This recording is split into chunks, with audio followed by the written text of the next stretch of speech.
오늘 성경 말씀 보면은 거기 제목이 돼 있어요. 대적에게서 벗어났다.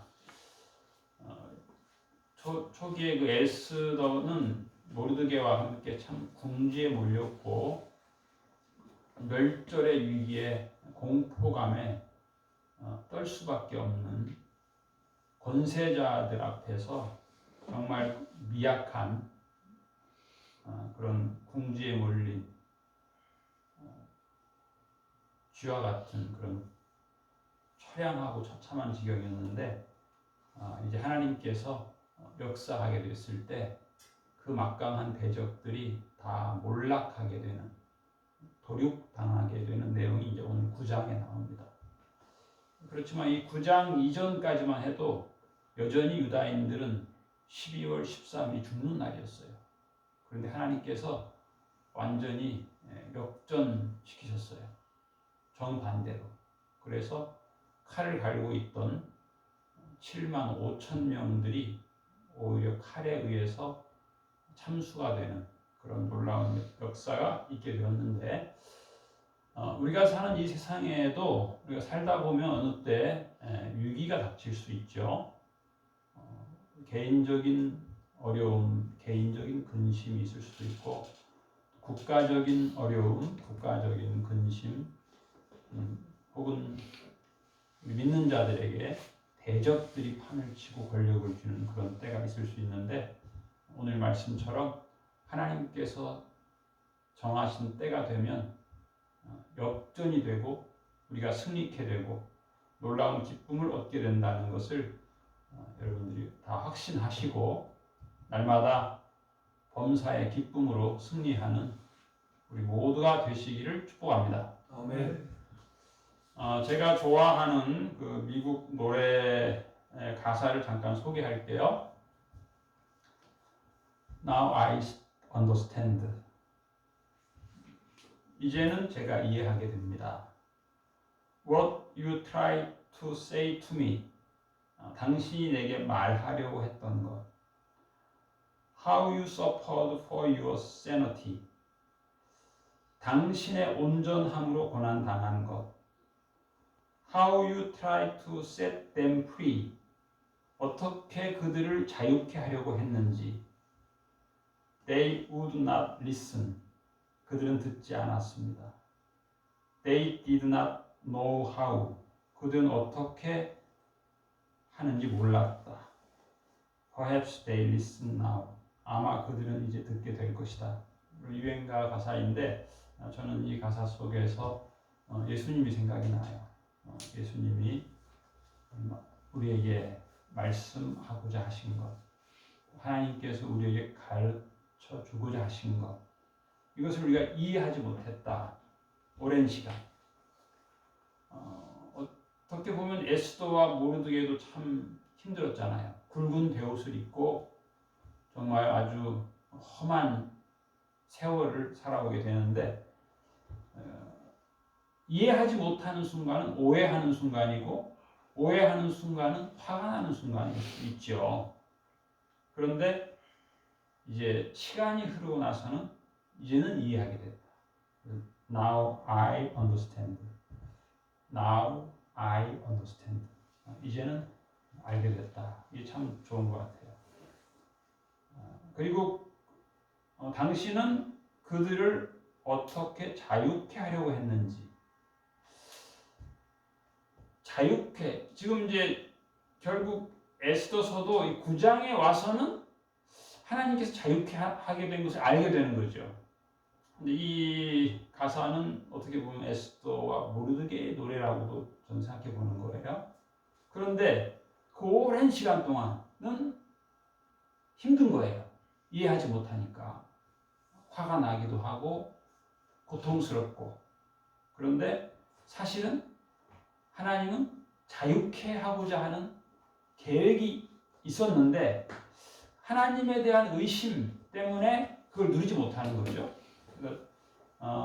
두 달 전에 이제 우리가 이 에스더서를 시작을 했는데, 시작하고 바로 이제 그 다음 날인가 저희 둘째 아들이 한번 그런 얘기를 했어요. 아버지 언제 기회가 되면 야고보서를 한번 하면 좋겠다. 야고보서를 제가 읽어보니까 야고보서 첫 번째 1장에 앞에 나온 내용이 뭐냐면 너희가 여러 가지 시험을 만나게 될 텐데 온전히 기뻐해라. 그런 말이 있어요. 너희가 인생을 살면서 아주 다양한 시험이 있다는 거예요. 그 말은 이해하지 못하는 순간이고 화가 나는 순간이고 고통스러운 순간이에요. 그런데 성경 말씀에서는 기뻐해라 정도가 아니고 온전히 기뻐해라예요. 퍼펙트, 완전한 기쁨. 아니 시험이 이렇게 많은데 어떻게 완전히 기뻐할 수 있겠어요? 이거 힘든 일이에요. 그것을 우리가 예수님을 통해서 하나님을 통해서 배우는 것이죠. 지난 주간에 이제 미국에는 한파 폭설이 왔어요. 제 군목 선배 목사님이 사진 찍어서 올린 걸 봤는데 그 시애틀 지방에는 50년 만에 폭설이 어마어마하게 내려가지고 야생 동물들이 먹을 게 없어가지고 집 앞에 먹을 걸 구하러 그 목사님 집 앞에 온 거 사진 찍어서 올렸더라고요. 미국의 남부지방 같은 경우는 텍사스의 최남단 같은 경우는 원래 더운 지역이에요. 근데 이번에 이상하게도 눈도 안 오는 지역인데 텍사스 남부죠. 눈도 안 오는 지역이고 춥지도 않은 지역인데 눈이 많이 오고 그 텍사스 지역에 영하 18도라고 하는 기록적인 추위가 왔는데 그러다 보니까 사람들이 난방을 이렇게 하게 되니까 정전이 됐는데 380만 명이 정전 때문에 밤에 추우니까 촛불을 켜고 그 촛불 가지고 난방이 되겠어요? 특히나 이 북부 지방은 집을 잘 짓지만 남방은 집을 엉성하게 지어놔가지고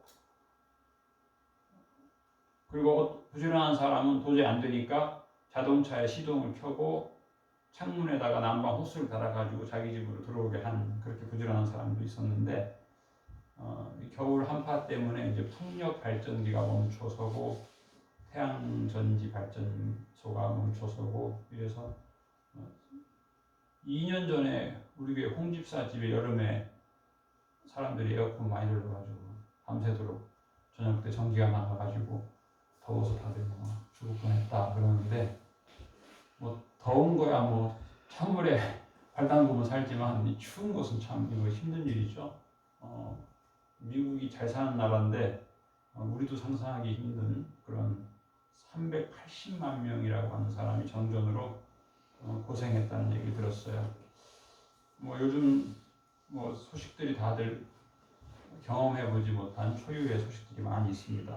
다양한 위기들이 있는데 우리가 더욱더 겸손하게 하나님의 은혜를 구하고 위기를 잘 대처하는 그런 영적인 준비가 있는 우리 모두가 되시기를 축복합니다. 아멘. 제가 질문을 몇 가지 해볼게요. 몇 분한테. 먼저 고동석 형제한테 질문할게요. 에스더와 모르드게가 이제 이 초반에 참 위기를 맞게 되죠. 죽음의 위기. 그 원인이 뭘 것 같아요? 한번 뭐 정답은 없어요. 다양하게 생각할 수 있죠. 민족을 위해 깨어있는 리더가 필요했던 그랬던 것 같아요. 야, 이거 수준 높은 대답이에요. 1차적 뭐 간단하게 이제 표면적으로 생각하게 보면은 뭐 여러 가지 이유가 있겠죠. 그 원인을 하만에게서 찾을 수도 있는 거잖아요. 또 뭐 동네 유다인은 모르드게가 좀 고개 숙이고 다녔으면 될 걸 너가 고개를 안 숙여서 우리까지 죽게 됐다. 뭐 그렇게 다양한 이유들이 있는데 지금 상당히 수준 높은 대답을 했어요. 또 한 가지 물어볼게요. 사모님한테 물어볼게요. 요셉이 이집트의 노예로 은석 형제. 네. 요셉이 이집트의 노예로 팔려가게 된 원인이 무엇이 있을까요? 몇 가지 한번 생각해 볼래요? 원인이요? 여러 가지가 있겠지만 첫째로는 하나님이 계획하신 게 있었다고. 수준 높은 대답. 네. 둘째로는 이제 요셉이 워낙 이쁨을 받으니까 네. 형제들의 질투를 하는 게 질투. 네. 네. 그렇죠? 네. 네. 황 권사님은 어떻게 요셉이 노예로 팔려간 원인에 대해서 어떻게 생각하세요? 하나님께서 요셉을 통해서 여러 사람을 굶주리지 않게 하기 위해서 예, 그렇죠. 요셉이 그런 말 하죠. 창세기 45장 4절에 보면 나는 당신들이 이집트의 노예로 판 요셉입니다. 그런 대답을 해요. 그러니까 이건 이제 표면적인 거죠. 중요한 거예요. 표면적인 게. 당신들이 나를 노예로 팔은 이집트의 노예로 팔은 요셉입니다. 물론 이제 그 원인은 뭐겠어요? 뭐 원인 제공을 나에게 찾는다면 요셉이 잘나서 요셉이 너무 색동 옷 입고 잘난 척 하니까 그런가 하면 형들의 시기 질투죠. 형들의 시기 질투 때문에. 그리고 바로 무슨 말을 하냐면 그러나 나를 이곳에 팔았다고 해서 근심하지 마세요. 그래요. 근심하지 마세요. 참 중요한 말이에요. 예수님께서 근심하지 말라 말씀하셨죠. 요셉은 예수님의 모형이에요. 구약 성경에. 한탄하지 마소서.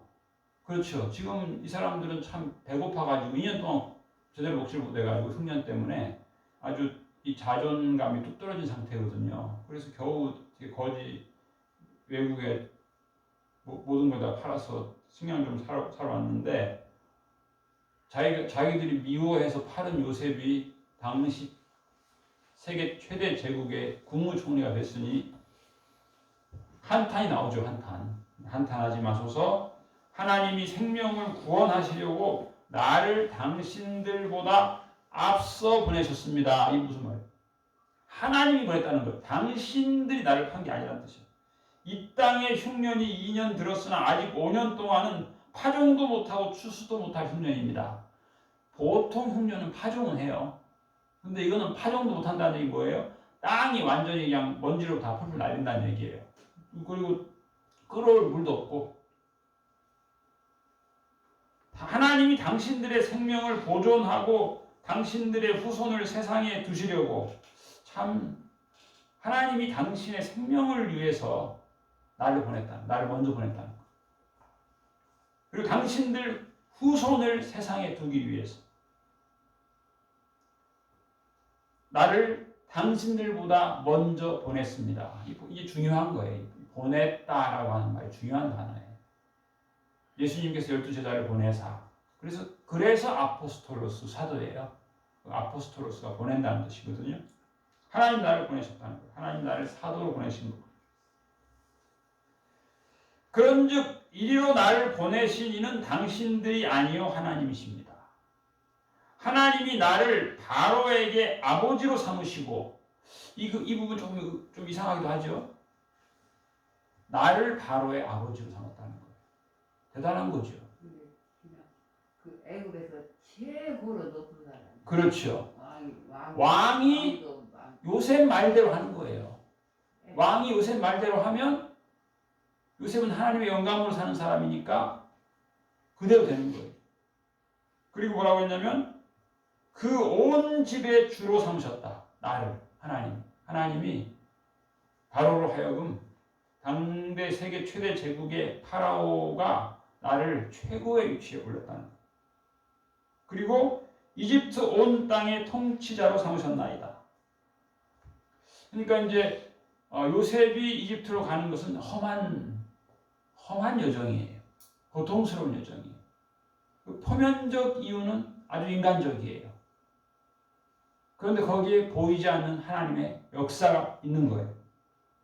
사람의 역사인 것 같지만 우리 주변의 모든 것들이 사람의 역사인 것 같지만 그 이면에 하나님의 역사가 있어요. 그건 이제 나중에 하나님께서 멋있는 반전을 이루는데 필요한 거예요. 이 에스더 9장에 반복되는 표현이 있어요. 반복되는 표현. 뭔지 아세요? 반복되는 표현이 뭐예요? 에스더 9장에 반복되는 표현이 뭐냐면 먼저 10절에 보면은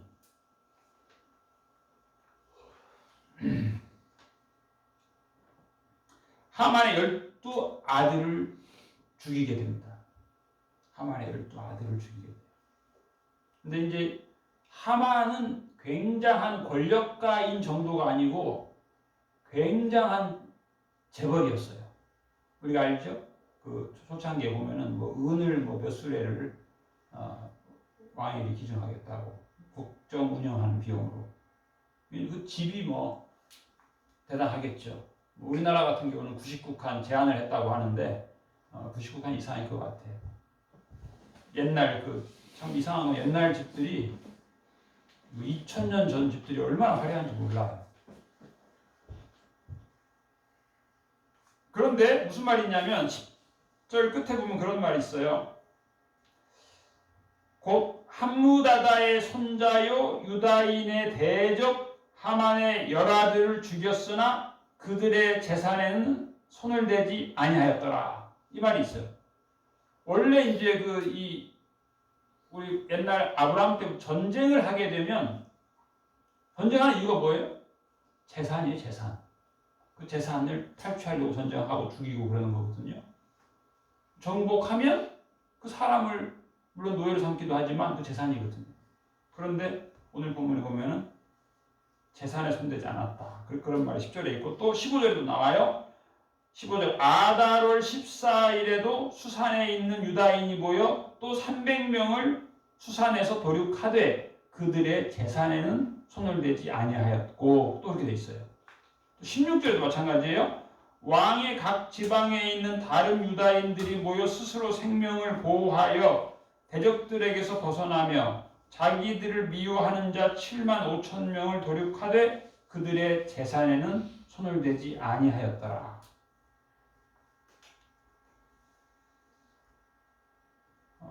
뭐 그런 말이 있더라고. 어제 어떤 TV를 보니까 대한민국의 정의는 없다. 대한민국의 정의는 돈이다. 그리고 대한민국의 정의는 권력이다. 돈 많이 가진 사람이 의롭고 권력을 많이 가진 사람이 정의고 그 말 반대로 돈이 없는 사람은 의롭지 않고 권력을 갖지 않은 사람은 의롭지 않고 그런 말이에요. 아주 심각한 말이죠. 그러니 뭐 재물을 사람들이 얻으려고 하는 거죠. 그런데 지금 이 사람들은 좀 그러지 않았다는 계속해서 반복적으로 나오는 게 그 어마어마한 하만의 재산, 하만의 그 10아들 권력 재력가들 재산을 손을 안 댔다는 거예요. 왜 그랬을 것 같아요? 왜 이렇게 왕의 비호 아래 재물을 축적할 수 있는 기회가 생겼는데 재물에 관심을 두지 않았다. 창세기에 보면 창세기 14장에 보면은 아브라함이 롯에게 좋은 땅을 양보하고 아브라함이 산으로 가잖아요. 그랬는데 거기가 너무 좋은 거야. 그 소돔이 비옥하고 이 재물이 많으니까 이웃 나라가 쳐들어왔어요. 쳐들어와서 롯의 모든 하인들 가족을 다 잡아가고 재산을 다 뺏어가고 그뿐만 아니라 그 소돔성의 부자들 재산 다 뺏어간 거예요. 사람도 뺏어가고. 이때 이제 아브라함이 산에서 내려와가지고 자기 집에서 그 산속에서 훈련시킨 자기 가솔들 400명을 데리고 쫓아가요. 그래가지고는 밤중에 급습을 해가지고 그 연합군들을 다 무찌르고 그 사람들과 재물을 그대로 다 데리고 와요. 그때 소돔왕이 뭐라고 말하냐면 사람들은 나에게 돌리고 당시 이제 왕은 백성이 자기의 소유인 걸 착각을 했잖아요. 그리고 재물은 가져가라 그래요. 그러니 뭐 엄청난 것이죠. 그런데 아브라함이 뭐라고 말하냐면 내가 하나님 앞에 맹세컨대 나는 이 소돔에 실 한 오라기도 취하지 않겠다. 그런 얘기를 해요. 그러면서 무슨 말 하냐면 후일에 사람들이 소돔 왕이 준 재물로 인하여서 아브라함이 부자가 됐다고 소문이 나면 안 되기 때문에 나는 이 전쟁에서 내가 이겨서 거두온 재물의 실 한 오라기도 가져가지 않겠다. 그런 얘기를 해요. 그 말은 뭐예요? 무슨 말이에요? 아브라함이 나름 이 물질에 있어서도 굉장히 이 정결한 신앙이 있었던 거예요. 그래서 내가 부자가 되는 것은 하나님이 준 걸로 되지 내가 소돔 왕이 준 걸로 인해서 부자가 됐다? 나는 그건 싫다. 이 아브라함의 이 재물에 관한 신앙이 지금 모르드게와 에스더 그리고 그들의 주변 사람에게 계승이 된 것이죠. 그게 필요한 것이죠. 때로는 아깝다 할 수 있겠죠.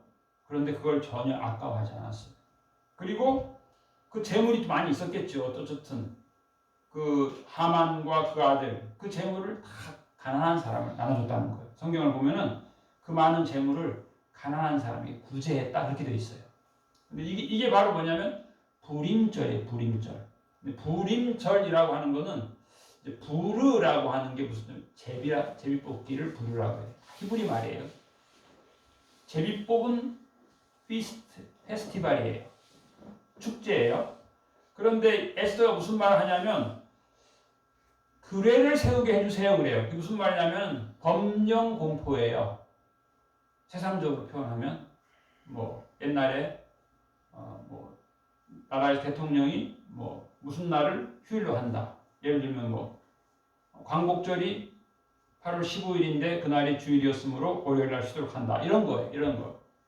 그런데 에스더가 참 그런 얘기를 해요. 성경을 자세히 읽어보면 이틀 연속 휴일이에요. 12월 13일 날 우리가 죽을 뻔한 날이었는데 오히려 대적을 멸한 날이 되었다. 그리고 14일도 아직도 남아있는 악한 자들을 다 도륙하고 이틀 동안 국경일을 만들라는 거예요. 이틀 동안. 그런데 이것은 자자손손 내려갈 규례라는 거예요.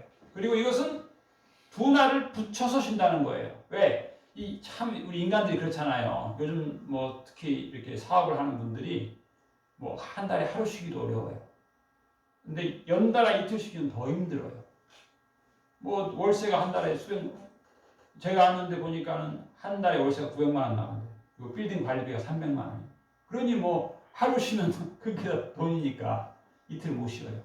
근데 이 에스더가 규례를 세우는데 이틀 왕으로부터 이틀 축제의 절기를 세우는 거예요. 그게 이제 오늘 성경 다시 보겠습니다. 22일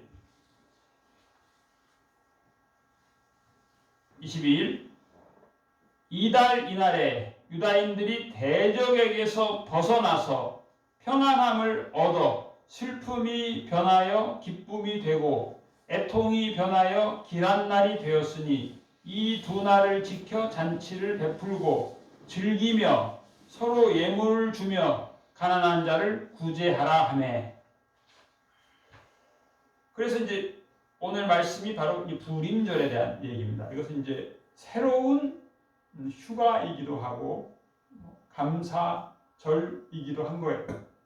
그래서 유다인이 원래는 죽을 날이었는데 하나님이 정확하게 정반대로 승리의 날로 만들어준 것에 대한 감사와 감격으로 우리가 하루만 하나님께 예배할 수 없다. 이틀 하나님께 감사의 이 절기를 지키자. 그런 내용이에요. 며칠 전에는 또 우리 둘째 아들이 그 얘기하더라고. 언제 아버지 한 2, 3개월 후에 요한계시록에 대해서 한번 하시면 좋겠다. 그래서 요한계시록 보니까 그런 말씀이 있어요. 요한계시록 1장 첫 부분에 무슨 말이 있냐면 하나님의 말씀이다. 하나님의 증거다. 이 말씀을 듣는 자와 지키는 자, 행하는 자에게 복이 있다. 그래서 우리가 어떻게 보면 또 이 절기라고 하는 것이 부담스러운 사람도 있어요. 요즘같이 바쁜 시대에 어떻게 이틀을 노냐, 어떻게 이틀의 휴가를 내서 맛있게 먹고 즐기냐, 뭐 그런 사람도 많이 있어요. 우리가 살다 보면 힘들기 때문에. 그런데 복이 있는 거예요. 하나님을 높이고 하나님 말씀으로 충만해서 살면, 그래서 이 불임절의 역사는 놀라운 역사예요. 우리 이제 인생에도 이 불임절의 역사가 일어나죠. 하나님께서 그걸 옛날에 한 번만 하고 안 하시겠어요? 죄로 말미암아 심판받고 죽을 수밖에 없고 지옥에 갈 수밖에 없는 존재인 인생들이 예수님의 십자가의 죽으심으로 대속의 죽으심으로 인해서 구원받고 용서받고 천국의 백성이 된 것에 대한 감격이 우리에게 있는 것이고 그건 또 어떻게 보면 또 죽는 날에 있을 수도 있어요. 죽는 날 천국 가는 감격 또 영적 깨달음의 감격 이게 어떻게 보면 다 불임절의 역사예요. 사망 권세, 사탄의 권세 아래 신음할 수밖에 없는 유혹에 약한 우리들이 하나님의 사랑으로 하나님의 권세로 예수님의 은혜로 용서받고 천국에 들어갈 수 있는 천국 백성이 된 것, 영생을 얻게 된 것, 심판을 받지 않고 영생의 백성이 된 것, 이 모든 것이 다 어떻게 보면 불임절의 역사예요. 오늘날도 마찬가지죠. 그리고 한때는 모르드게가 소극적인 에스더에게 그랬죠. 네가 지금 이 자리에 있는 게 이때를 위함인 줄 어떻게 알겠느냐. 때로 우리가 나름 어떤 좋은 자리에 이룰 수 있어요. 직장에서 뭐 승진을 하고 또 뭐 월급을 많이 받고 뭐 좋은 일들 많이 있을 수 있는데 그게 누구를 위함이냐. 이때에 하나님의 주신 사명을 위한 것이잖아요.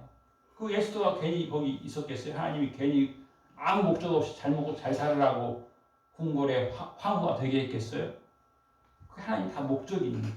우리가 세상에 건강의 복을 받았으면 이 건강으로 하나님 기뻐하는 삶을 살아야 되는 목적이 있는 거예요. 하나님께서 우리에게 재물을 주시면 재물을 가지고 하나님 기뻐하는 그런 목적을 세우고 우리가 살아야 되는 것이죠. 하나님 기뻐하는 곳에 쓰려고 하는 그냥 나 잘 먹고 잘 살자 이게 아니잖아요. 하나님이 기뻐하는 목적에 내 재물을 어떻게 쓸 것이냐, 내 시간을 어떻게 쓸 거냐, 내 젊음을, 내 이 지식을, 내 직장을 어떻게 하나님께 헌신할 것이냐를 생각해야 되는 것이죠. 그랬을 때 하나님께서 복을 주시는 것이죠. 우리 좋아하는 찬송 중에 그런 찬송이 있잖아요. 내 손을 주께 높이 듭니다. 근심 대신 희락을, 재 대신 화관을, 모르드게가 굵은 베옷 입고 재를 둘러쓰고 불편한 곳에서 신음하며 간절히 기도했더니 하나님께서 꽃관을 씌워주셨어요. 꽃관을 하나님께서 최고의 멋있는 옷을 입혀주셨어요. 왕의 옷을 입혀주셨어요. 국무총리로 높여주셨어요. 127개국을 다스리는 국무총리로 하나님께서 세워주신 거예요. 물론 이제 그것이 몇 년 갔는가는 모르겠어요. 하나님이 모르드게를 사랑하시면 너무 길게 가지 않아야 돼요. 너무 길게 가면 또 교만해지거든. 결국 이 아하수에로 아닥사스다 왕의 임기는 21년이에요. 21년. 그러니 뭐 그렇게 오래 간 것 같지는 않아요. 근심 대신 찬송의 옷을 입혀주셨네. 우리가 잘 알고 있죠?